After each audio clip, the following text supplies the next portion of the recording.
All right, today we're jumping into something that's, well, at the heart of pretty much all of math and logic. It's called set theory. And I know it sounds a little intense, but trust me, it's actually a way of thinking you're already using all the time, every single day. So let me ask you a question. Think about your closest friends, or that grocery list you made. What about that playlist of your absolute favorite songs? I mean, on the surface, those are totally random collections of things, right? But what's the one thing that ties them all together? You got it. They are all sets. And set theory? That's just the official language we use to talk about and work with these collections.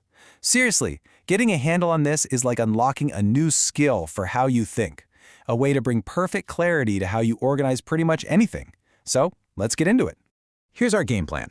First, we'll start with the real basics, what a set even is and how we measure its size. Then, we'll check out how different sets can be related. After that, we'll get our hands dirty and start building new sets from the ones we have. And finally, we'll pull back the curtain on the unbreakable rules that make it all work.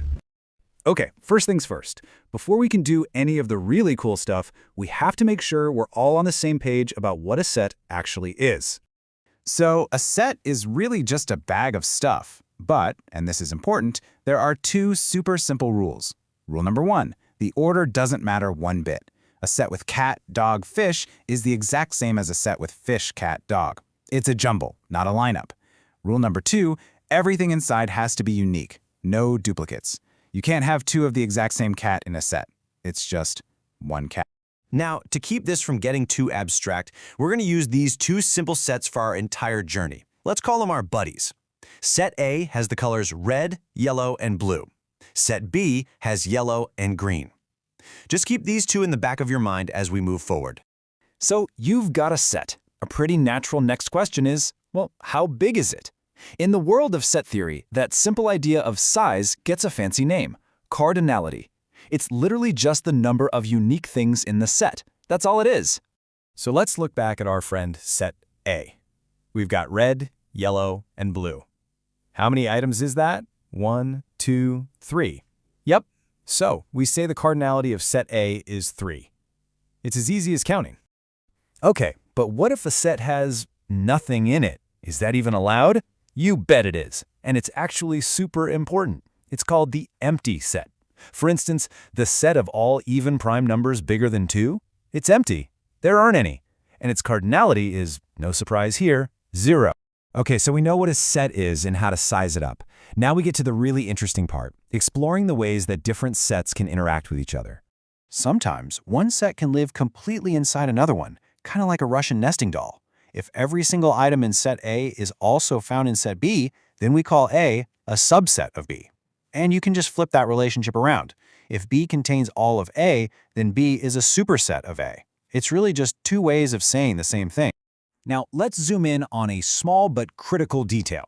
You'll see two different symbols for this. If it has a little line underneath, like an equal sign, it just means it's a subset. The sets could even be identical, but to be a proper subset, the first set must be smaller. It can't be equal. There has to be at least one thing in the bigger set that's not in the smaller one.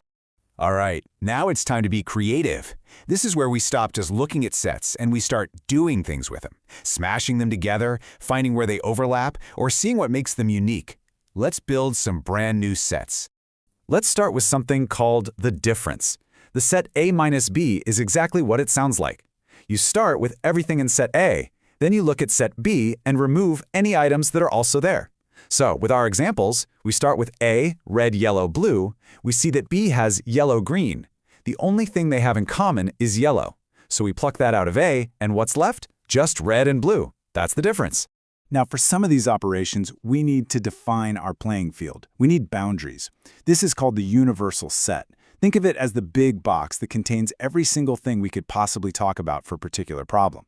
So if we're talking about a set of vowels, the universal set would probably be the entire alphabet.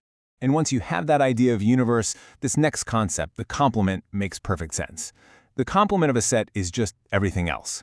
It's everything in the universal set that isn't in your set. The party analogy is perfect. If the universe is everyone at the party, and set A is everyone on the dance floor, the complement of A is everyone who isn't dancing.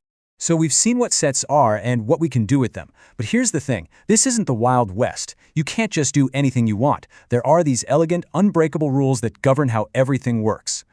And honestly, that's what makes this so powerful. None of this is random. It all follows a deep, consistent logic.